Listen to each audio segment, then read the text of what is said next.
Hi, and welcome to Thinking Kingdom Thoughts. Today we are going to be making challah bread, and our guest is Amber Walker, and she's going to show me how, and show us how. We have all the ingredients and things, and she'll be explaining all that.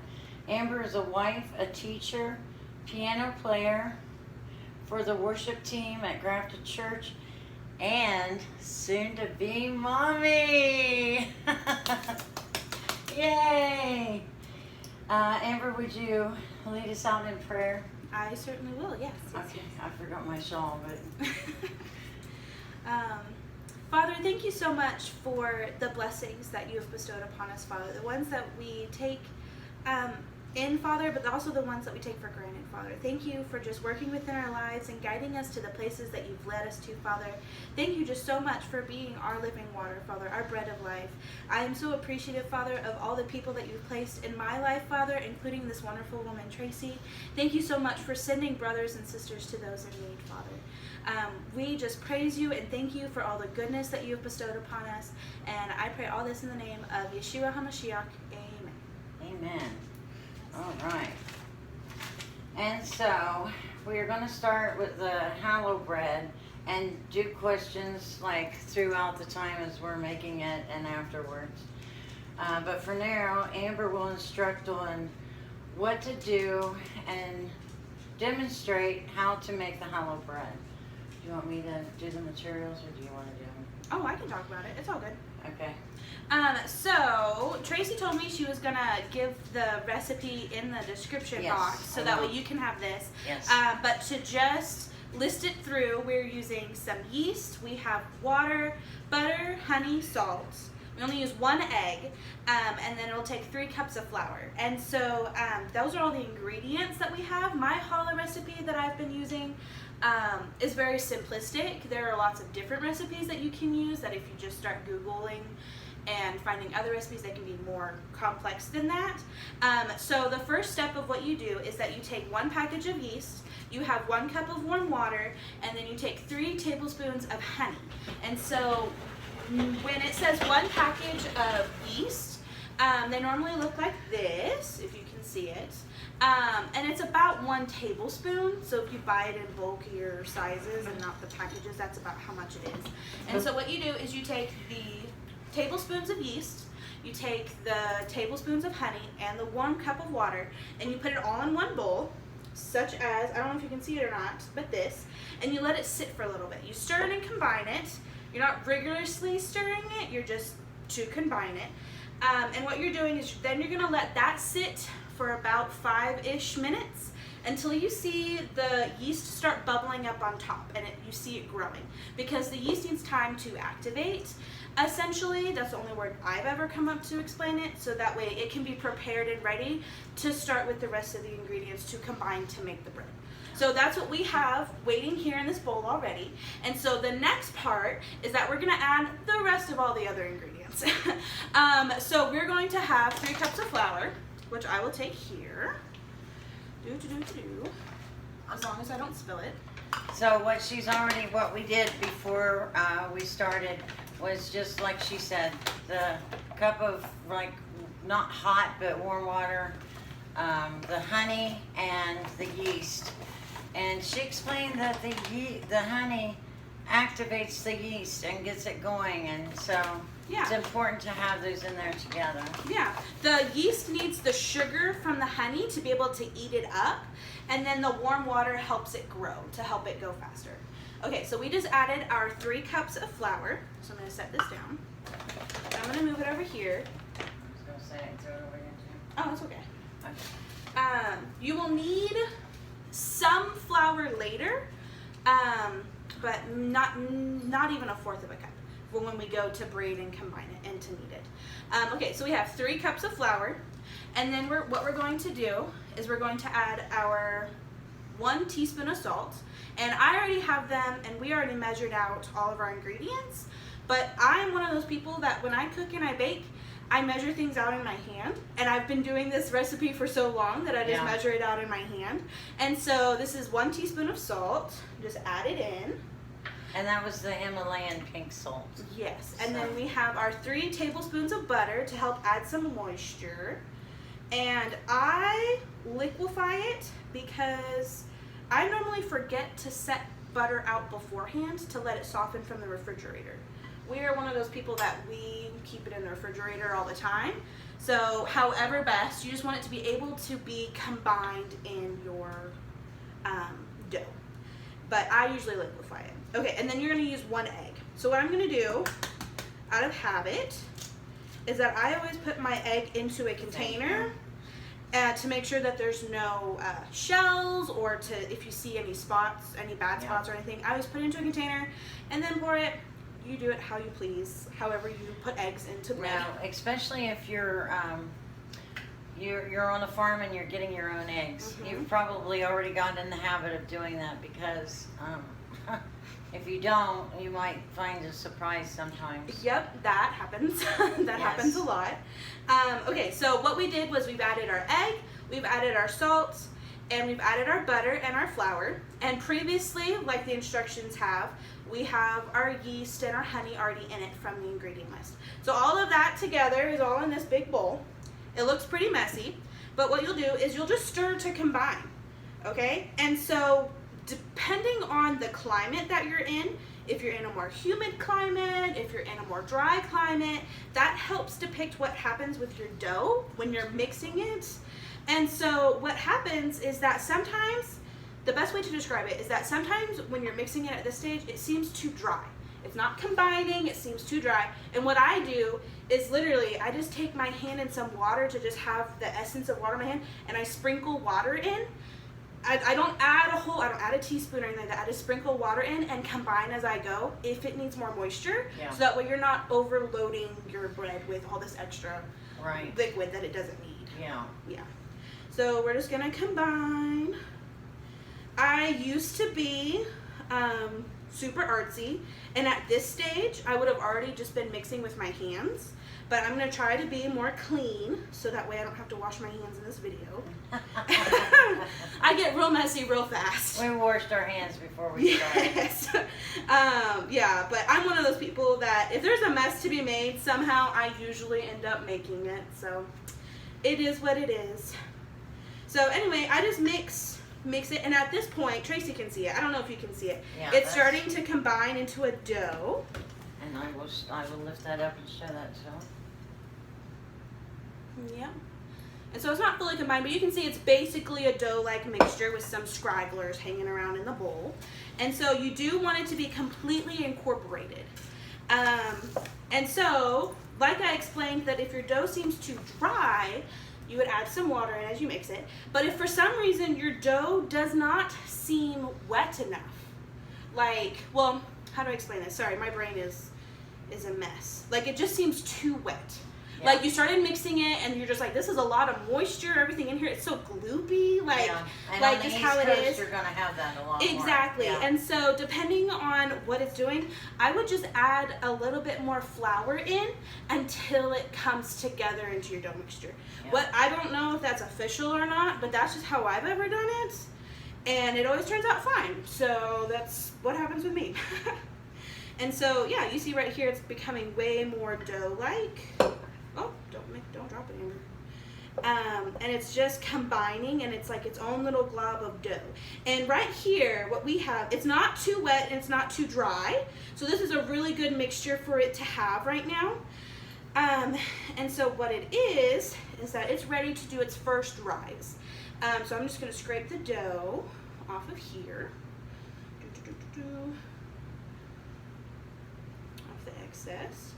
And using the same bowl that you just mixed it in, just like we did, I'm going to put some saran wrap over this, so that way the heat from the dough itself with the yeast in it and it activating and it eating up all that sugar and it with all the combined ingredients, it will start rising. Well, you're more risky than me. I usually put it over the bowl before I tear it. But you see, I just messed it up too. That's what I get for being bold. My extra tidbit though is that this happens with my bowls at home as well. Is if you have If you have, like right here, the saran wasn't quite as wide to cover the entirety of the bowl. I just take an extra little piece and cover it. Not a full extra thing, but just enough to cover the top of it. Which is perfect. Yes. And so what I have found is that there are people that I just learned something new, folks. This is fantastic. Yes. There are people that when they let their bread rise, it's in their bowl, but they just have a towel over it or something.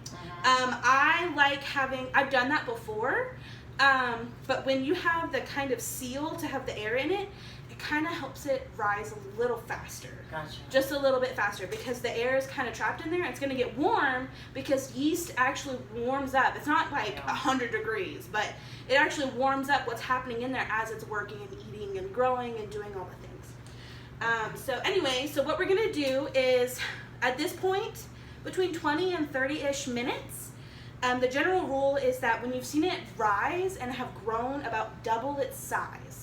So this is in its first rise step.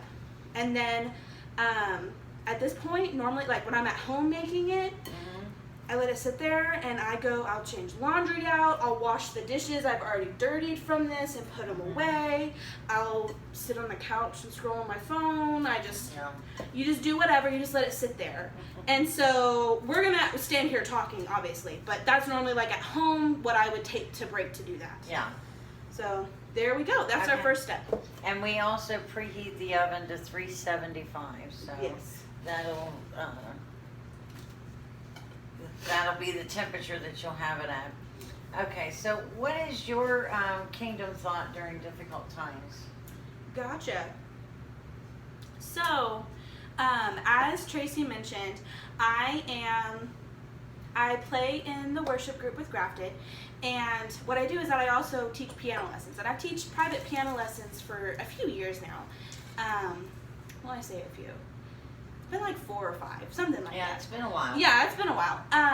And when you're teaching beginner theory, music theory, there are different aspects of it that you're learning. And so just to conceptualize this, there are your volume dynamics. There's a part in music where it'll tell you you're supposed to be playing loud, you're supposed to be playing soft, you're supposed to be growing louder, you're supposed to be getting softer. Like there's instructions that are given to you. Right. And something that is like a kingdom thought for me is to always go back to the instructions. Always go back to the basics, to the beginning. Because in music, you could be given the sign you're playing loud, and then you're not told anything different until the end of the song. You're not told anything different until 5 measures later. You're not told anything different until you're told differently. Yeah. And so what happens when you're learning music and doing that is that you're like, oh, I'm playing soft. But then you continue playing and you just forget. And so you just revert to what you were doing before because you just forgot. You weren't taking account for it. And so whenever things happen and life is distracting and the adversary obviously wants to play and have you off course. Oh, but yeah. whenever we know that, don't we? Exactly. But yeah, whenever it is that I am struggling with something, whether it's my place or helping somebody else with what they're doing, something that I revert back to is go back to your instruction. It could have been 20 measures ago, but I was told to do this, and my instruction has not changed. God hasn't told me anything different. So, Get that now. That's beautiful. Yes. And so that's just something So just go back to what your instruction was of God is not going to lead you wrong, and he knows what he was doing when he gave you that instruction. So if God was telling you to, you're playing softly, but he wants you to grow louder, just to follow his instructions. Woo. And so, yes. Oh my goodness. Yes. That's a beautiful one. Thank you. See, I don't read music or anything, so I wouldn't have known that. Yeah. And now you've just shared it with a few more, so there you go. that's fantastic. There you go. Okay, something you can take to the bank. Right. Where in Scripture does it speak of Challah Bread? There's a few places, and I'm horrible with the addresses, but all the way back at the beginning within Numbers and Exodus, it talks about having made what is a showbread in the temple and for the temple duties. And so whenever we are talking about the sacrifices that are happening, more than likely the Bible specifies unleavened bread. And that is bread that is made with no yeast. There's no rising in it. You're making it fast because the children of Israel were leaving fast. Yes. And so it specifies in the Bible when it's talking about unleavened bread. And so what it is that like within the temple mount, each tribe is to bring, and it's replaced every Shabbat, a loaf of showbread, and it's to be laid out on the temple, and it's for the priests to have. And I didn't realize it until I was trying to like formulate my brain for this video, that there's actually a big debate of whether or not the showbreads are leavened or unleavened, and there's nothing in the Bible that specifies it, but my thought has always been that it's a challah loaf. Yeah. That it's the braided challah loaf, and I know there's pictures of it elsewise, but just the imagery of it in my head, it just makes sense to me. So if I'm wrong, I don't know. Yeah. Anyway, Wow. so it talks about it being set apart in the temple. And then whenever, like for first fruits, whenever you've made a loaf of grain from your first fruit harvest to give to the Father as a wave offering in dedication to Him because He is good and He provides, it's commonly thought of as a loaf of challah. Yeah. And that's what is held up and waved. And so there's a few places, but it's always with just a sanctity to it. Whenever bread or anything that's given as a donation to the temple, anything that's given in devotion to the temple, it is a holy item. So you're supposed to take care of it, and you're supposed to care for it. Very careful in what you do with it. Yeah. Mm-hmm. And that's with us too, with everything that God, all the gifts and everything that God has given. We need to cherish those. Definitely.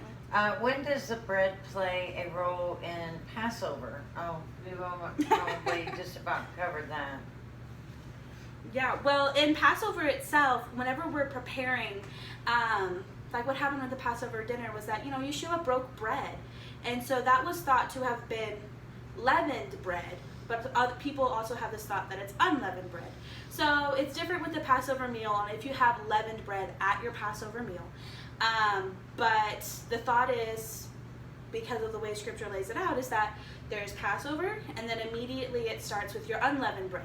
So up to that point, you should have been cleaning out all of the leaven, all of the yeast in your house. That's right. And what I love about Scripture is that what you do physically and what happens in the temple physically, what happens in when people talk about, like, they handed this over and they made this and they made this out of iron and these people were to account for this. It's all these physical actions and physical pieces, but it always represents in the spiritual what is happening. So during Passover, the time to prepare for that, you would have cleaned out all the leaven in your house, but that also means that you should have been cleaning out the leaven and the impurity that you have in your heart. Yes. To be looking at yourself in just a humble way, to be that, Father, I set this in front of my eyes when I shouldn't, and I have this as an idol in my heart and I shouldn't, and I'm holding this grief against a brother or a sister when I shouldn't. And it's all that junk, gross leaven that's puffed up in your heart. And so you would have gotten rid of all of that stuff, and it would have been that there is, within Passover, you would share your piece of bread, just as Yeshua shared a piece of bread with us. And then during unleavened bread, the day after, you would partake in eating some unleavened bread. Like I said before, there's no yeast in it, and it's made super fast. I think Jewish thought is that it has to be made in under 18 minutes. Yeah. Because of the air and the flour naturally reacting to the water. Right. And so that's really fast. Like, I'm really slow with this. You guys just watched me. But it's that 18 minutes to be, you've mixed it together, you've put it in the oven, and it's done. Wow. Like all said and done. So anyway. Yeah, because after 18 minutes, because naturally there is yeast in the air. And once it gets to the bread where the sugar's at, it's going to start making it rise. And so that's the 18-minute rule. Yeah. Is it what most religions would consider communion with that Passover bread? There is, I was born and raised Baptist, and that is the general thought with that. With having a Baptist upbringing, is that they were taking apart, and when you have communion, it's like when Yeshua or Jesus was having his Passover dinner, and he said, partake of this bread and it is of me, partake of this wine and it is of me. And so that is the general thought that a lot of my knowledge, a lot of denominations have. But Passover is so much more than communion and what man has made that out to be. So. Okay. And is it time to roll that out into 3 things yet, or no? I think we should wait like a few more minutes. Okay. All right. Well, I'll go Just a to little bit some more longer. questions then.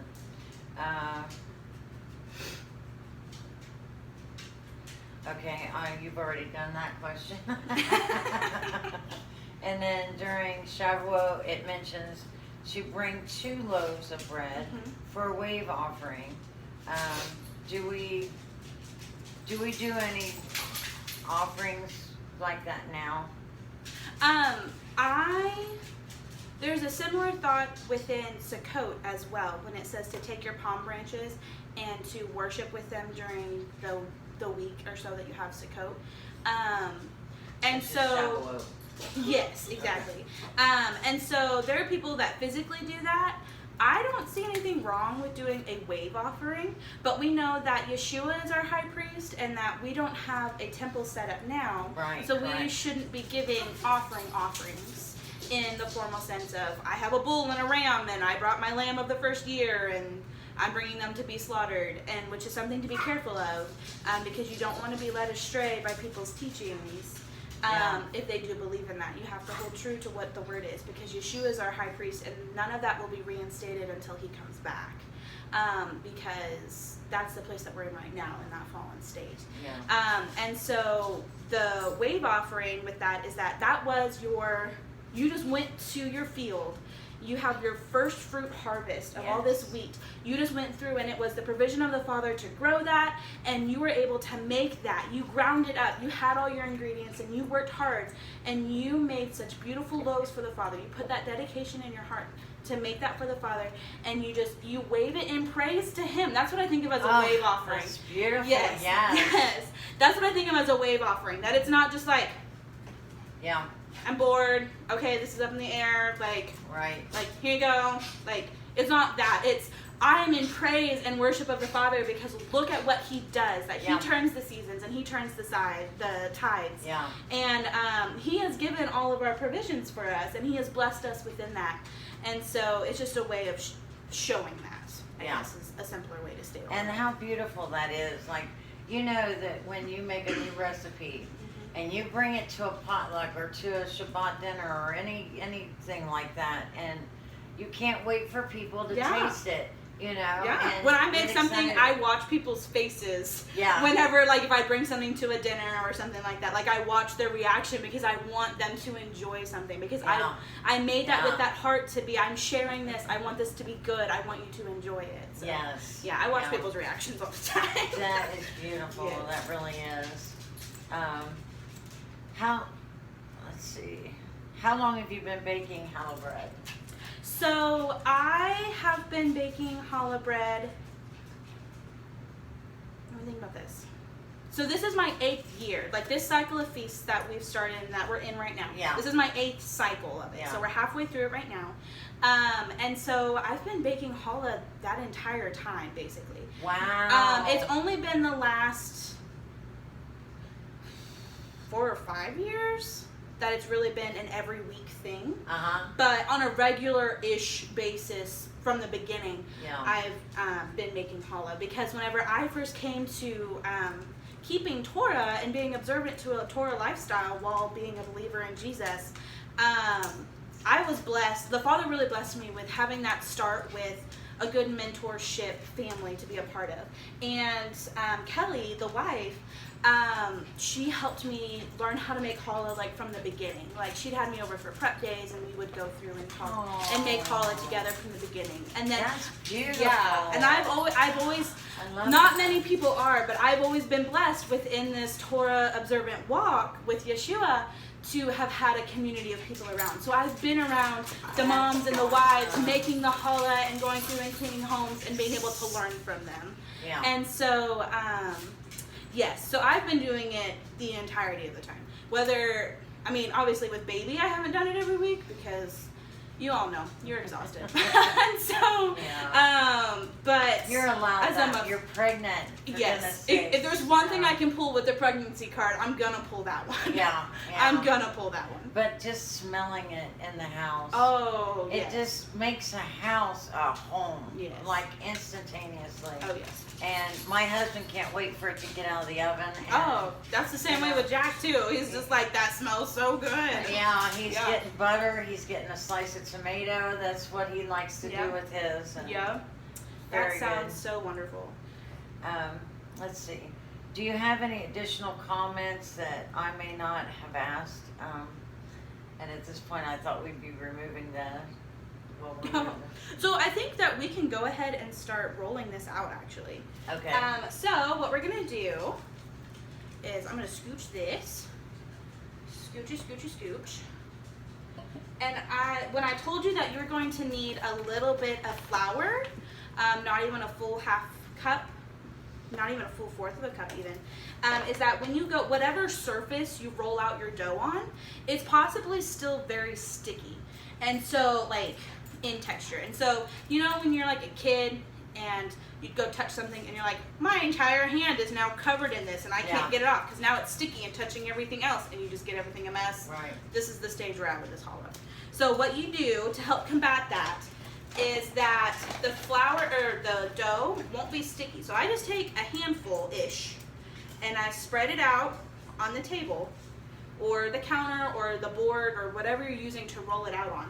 I just put that there, and more than likely you're going to have excess. And I just push it off in my hand and put it back. Whenever we're done rolling it out and put it in the pan, I always put it back because I don't want to be wasteful.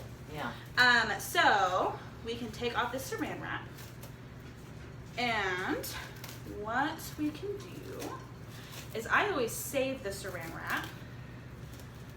So I'm going to place it right here, just so that way I don't lose it or it gets messed up. And so you're going to take it out, and this part with your hands. So make sure you don't have any rings on, or I get it stuck. Jack and I's wedding bands, our bracelets, I get it stuck in the dough of the letters like all the time. Yeah. And so I don't know if you can see it or not. Even now, like you see, it's very sticky. Yes. It's very sticky. It's okay for it to be like this. It's supposed to be like this. So you'll just roll it out on the flour, and the flour will combine into it, and it's totally fine. Don't worry about it messing up the dough or anything like that. Oh, no. We use our hands. We use our hands, girlfriend. All right. Alrighty. So what I had just asked, in case you didn't hear it, was, do you need a rolling pin? And she said no. I use my hands. We're using so our hands. your hands are sticky, but I am going to move this bowl because you will no longer need it from this point. And so right here, I just mushed it out a little bit, but you see how the dough is sticking to the bottom of it? Yeah. So this is not sticky anymore, okay? So as you're rolling it and as you're kneading it, you're gonna have that flour. You may like fling it somewhere. This is the messy part. It's fine. Yeah. You'll be fine. Everything will be okay. This is when it gets fun. Yes, exactly. And it is. I just go through. How dare this person get in line before me? Exactly. Get all those stresses out and oh yeah. praise y'all. Thank you, Yes. Yeshua, for what you have given us and those ingredients. And you know, there's a lot of fun we can have with this. Yes, exactly.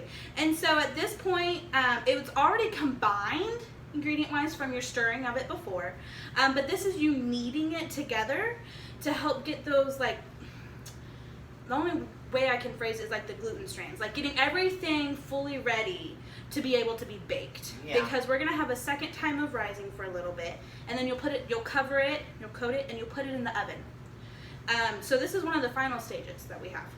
So right here, it's it's still soft in, like, not texture of how it feels, but texture and how the dough is handling right now. It's still the same as before. It's not quite as sticky. You're not having that residue on your hands. Obviously, you have remnants of it from the flour being able to combine on it. So what you do from here is we're going to be ready to braid it, okay? So I kind of do a little log, okay? I'm not formally making it into a log. I just kind of do that to help me tear it off. I don't ever cut it, so you just tear off a chunk there, and tear off a chunk here. And you want your 3 chunks, your 3 balls, whatever it is, to be about the same size. Because you're going to roll them out and you want them to be pretty close to equal. So what I just did is that this middle one is a bit fatter than this one. So I'm just going to straight tear it out and add it to that one. And it's actually still a little fatter, so I'm going to tear off some more and add it to this one. And that's about as equal as I can probably get it. You can just eyeball it. You just want it as close as possible. So let these guys sit here. They're totally fine to sit there. You're going to take one at a time. And I take a little extra, a few seconds, not a long time. And just like I just witnessed here, it's getting a little sticky again because the flour that we just coated it with is getting combined into it from the kneading. So what you'll do is the little extra flour you have, or if you need to pour more out, like grab some more, totally do it. Yeah, no have problem. fun with this, man. Yes, exactly. Answer the door with that flour all over you. Oh, They're yes. gonna know what you did. Quite frequently, I have it in my hair, like afterwards, and it's just okay. We're fine. We're just rolling with it. Well, then it looks like gray hair on your. Well, yeah, I've got a lot of those already too. We're fine. We're fine. I've not noticed. So anyway, just move some more flour onto your kneading time or your kneading pad that you're using. And I just use a little extra few seconds to knead it a little bit more. You don't want to knead it any more than this though, because you don't want it to be too tough. Yeah. You still want it to be airy whenever it's doing. Nice. So when you're at this point, you're gonna roll it out into a strand of your braid. Yeah. And that's why you have the 3, because we're making a 3-strand. Some people get really fancy and have like extra strand. There's like a 6 braid one, like a 6-strand one. I can't do it. I've tried. I'm not good at it. So. It's looking beautiful. Absolutely. Yes. And there are lots of people that they will put dried fruit in their challah, like raisins and cranberries and all sorts of things. Good. Having raisins and cinnamon. Yes, I like having. I love dessert challahs where they're like really sweet and really nice. Yeah. But there's something about a savory challah to go with your meal that is just like so scrumptious to me. Yeah. Okay, so here's our 1 strand. I don't know if you can see it or not, but it's about yay long. And you're just gonna hold it to the side as you do your others.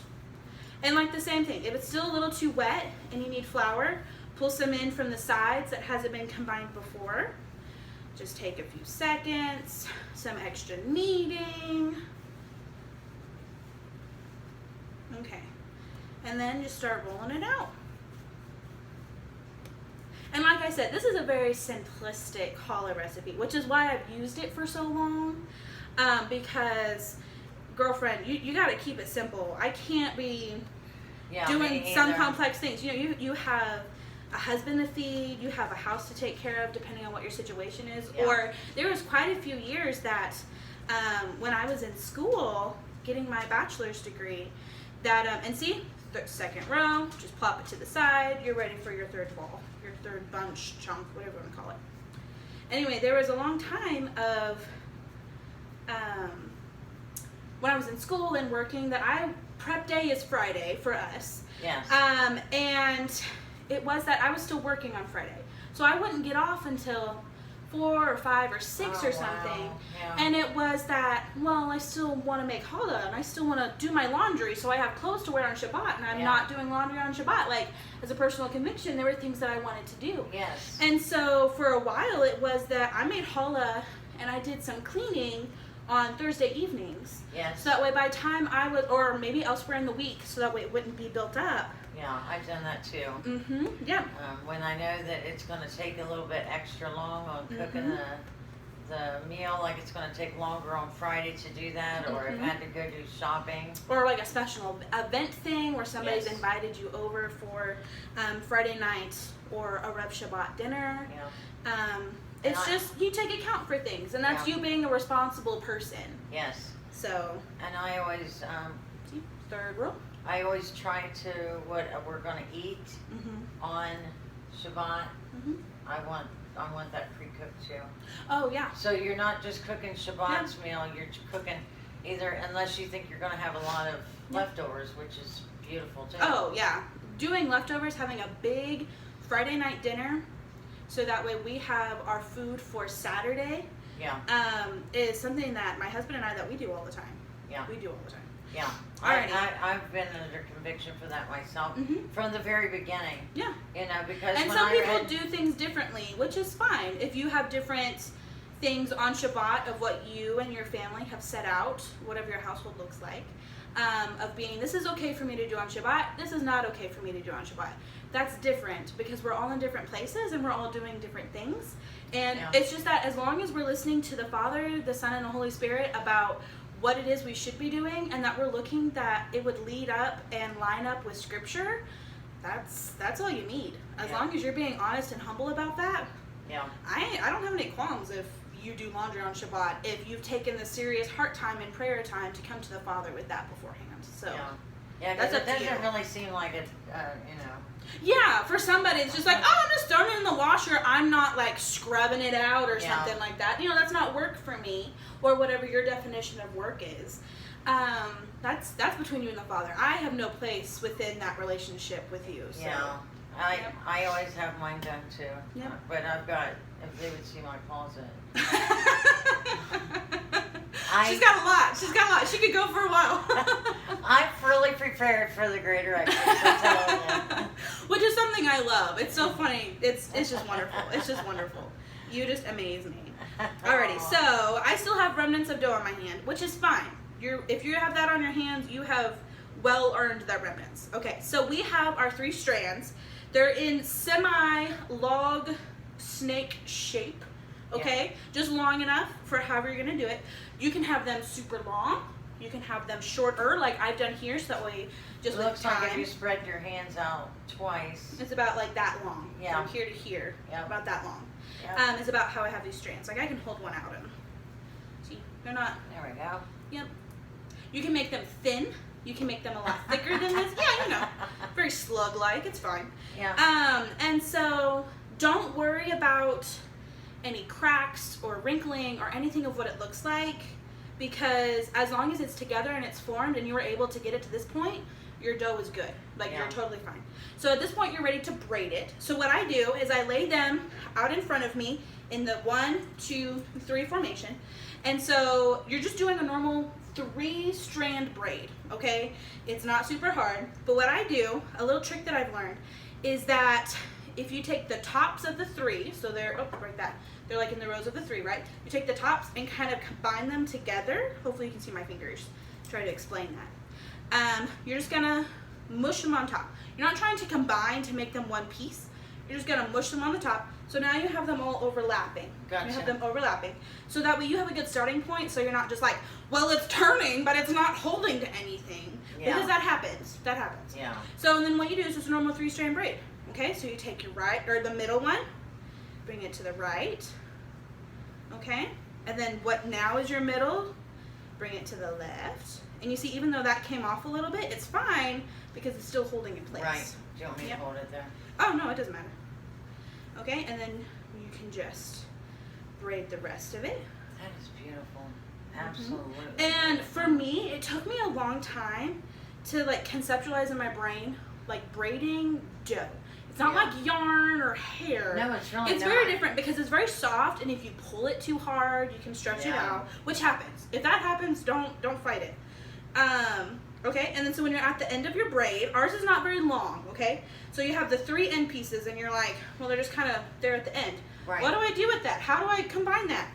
I just flip them up under each other and kind of flatten that end. You just go do-do-do-do. And then that little, I think of it as like a ducktail. Just kind of tuck it under a little bit. You don't want it to be super, Beautiful. super far, like if this is your bread and you're tucking it under. You don't want to be like super far, just a little bit, okay? Just so that way it kind of tucks in, it'll hold its shape, okay? And so you see the top here that I have, when you've gotten to this point, this is like wonderfully beautiful, half done, right? Yes. But the top is like a little sprayed out because you didn't hold it tight, you didn't like formally combine it, okay? What I do is I can't do things upside down, so I actually pick it up, be gentle, and I actually flip it upside down because I can conceptualize that in my brain of this is the braid and this is how it goes. Right. And I don't want to unbraid it, but I take apart the parts that I had kind of mushed together to kind of separate them out, just like here, okay? and I finish the braid just like I did the other side. So you go through and tighten up your braid, okay? And again, you're left with your 3 ends, and you're like, well, what do I do with these? The same thing as the other side. Kind of mush them together. You mush them together a little bit. Y'all can see that. And then you kind of push the little ducktail, just tuck it underneath. And then, as long as I don't mess it up, I will hold it up. And this is a normal 3-strand braid. Oh. And if one side is more fat and pudgy than the other, I can hear the audience. that's totally fine. That's totally fine. That's wonderful. There have been times where one side is like super fat and pudgy and the other side is super thin. Kind of like what's happening here. It doesn't matter because guess what? It's just, it is what it is. And you did great because it took me a long time. Like, it was super messy before. It's taken me a while to kind of hone in how to get this part because messing with the dough, it's really hard. You gotta like practice it sometimes. Right. Yep. So what we have here is that I will show you how I top this. Okay. So what I do, I call these a basting brush. I don't know if that's actually correct or not, but it's just the little paintbrushy thing. Yeah, I think it's to coat. I think they call it a basting brush. That makes sense, right? Yeah. So what I do, because I'm weird, normally what people do is they do an egg whitewash. And so when you see pictures of challah or if other people have made challah and it's nice and shiny on the top, it's nice and shiny, it's just like, oh my gosh, this should be in a magazine. Yeah. It's because they took the egg whites and they took this basting brush and then just painted it on.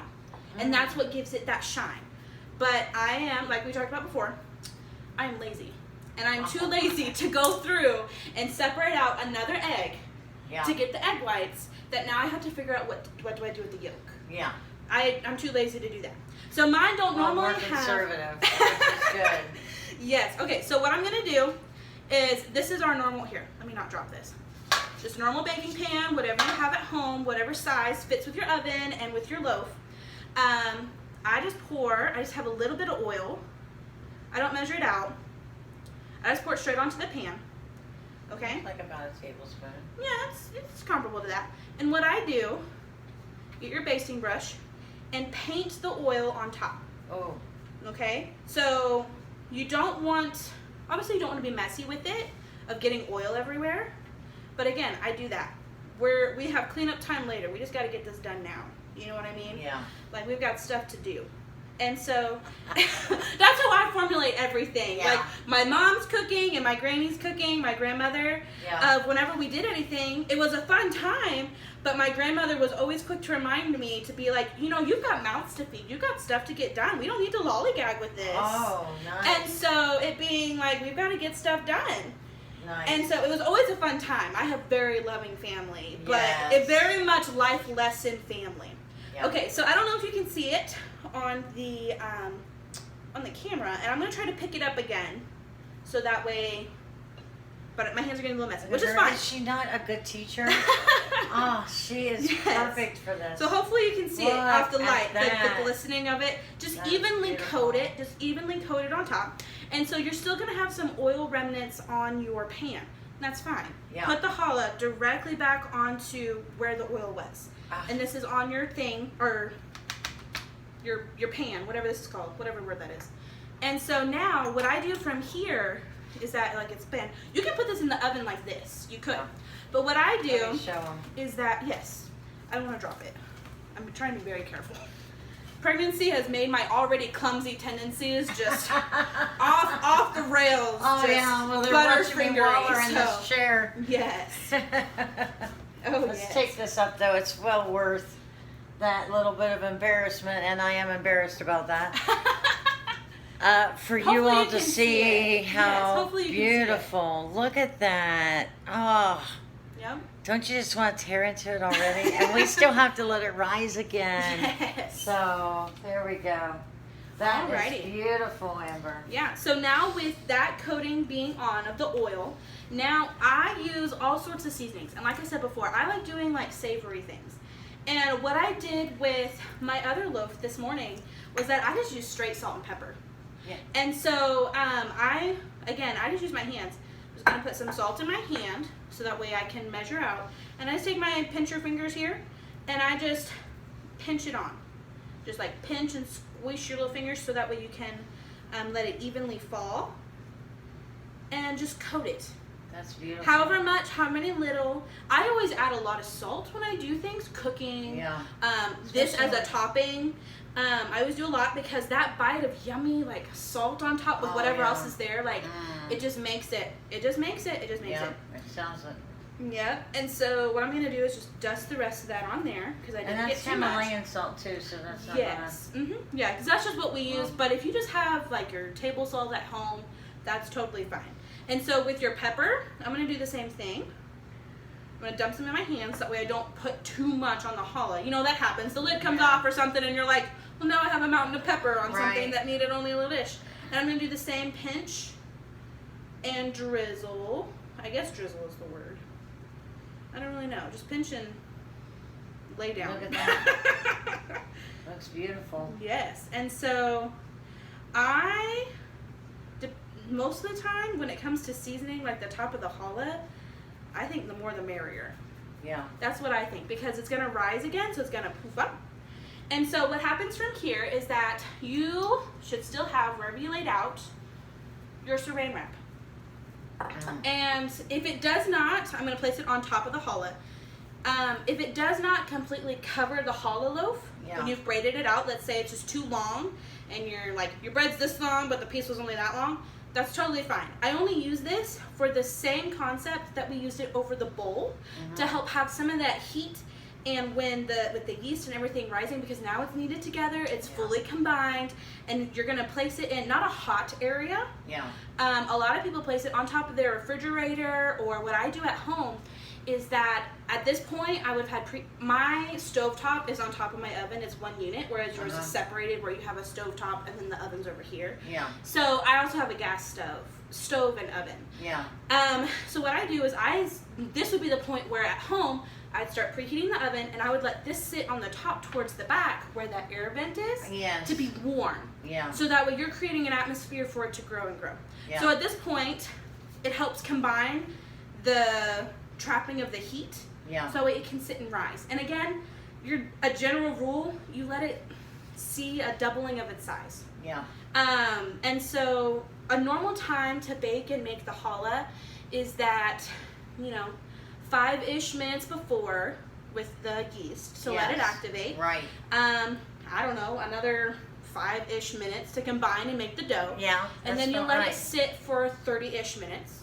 Then you knead it all out, so that's another 5 minutes, right? And then you let it rise again, so another 30-ish minutes. So you're thinking an hour and a half of just the rising and the making of the dough.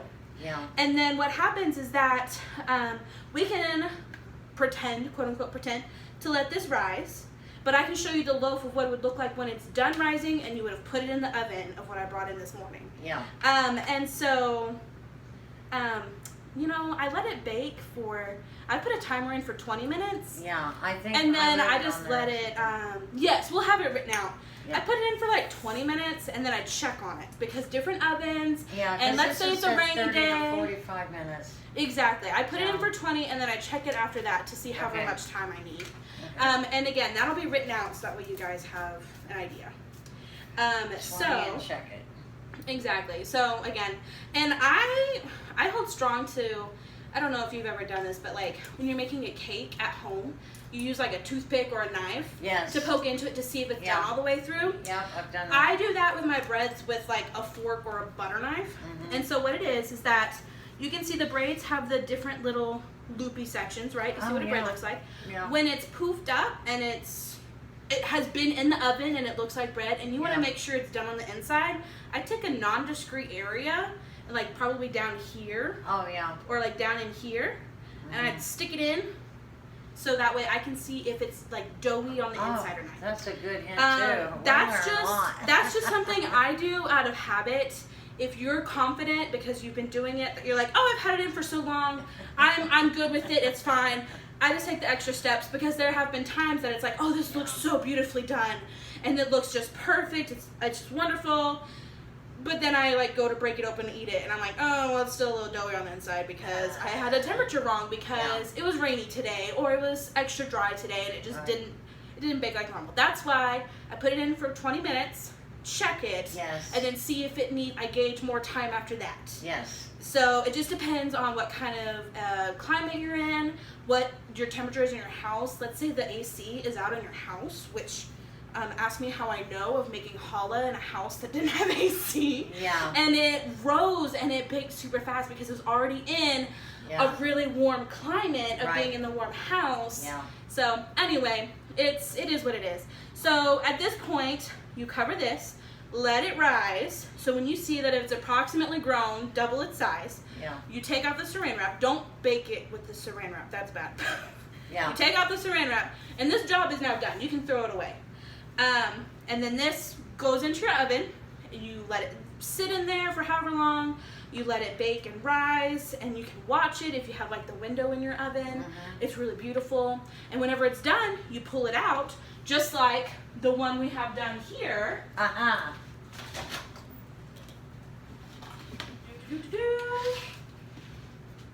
Close that so I don't fall. There's that. And it will look like this, which is a beautifully baked, and I braided it about the same size as this is. Yes. So this one had its second rise time, and it had the bake time. So this is how it came out, like the size of it, how it came out. If you think you're making a little bitty loaf, don't underestimate it, because it will grow bigger, because that's what bread is supposed to do. So that way it aerates and it just tastes yummy. Now I've heard Lots of that yummy. you can raise bread in an oven at 200 degrees. And so, okay.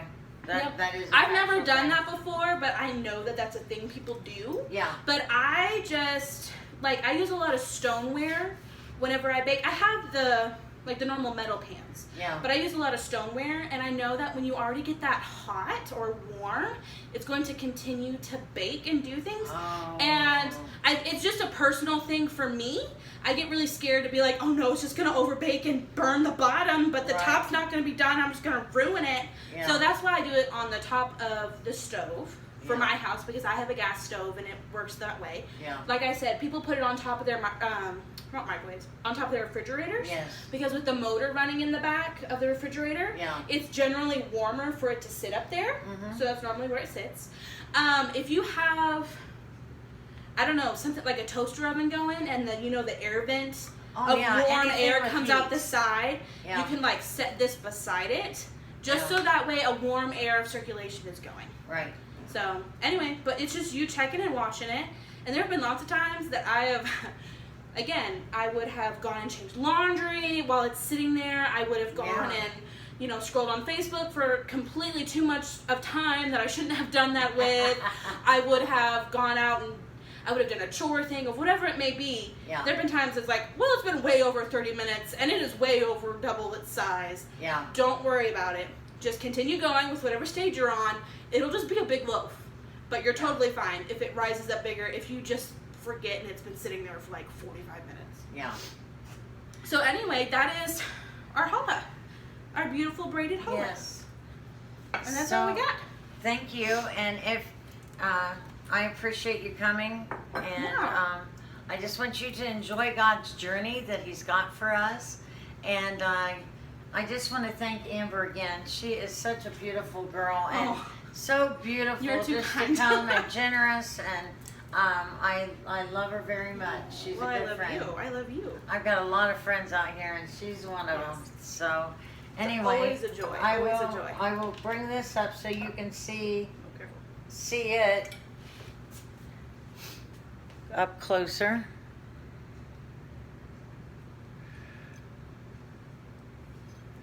You can see the braid. Yeah. Almost looks like a turkey. Almost. Thank you again. And that's it. If you got any questions, put them in the comments, and we will leave it in the description of the materials that you need and the recipe that you'll need. Thank you. Bye, guys.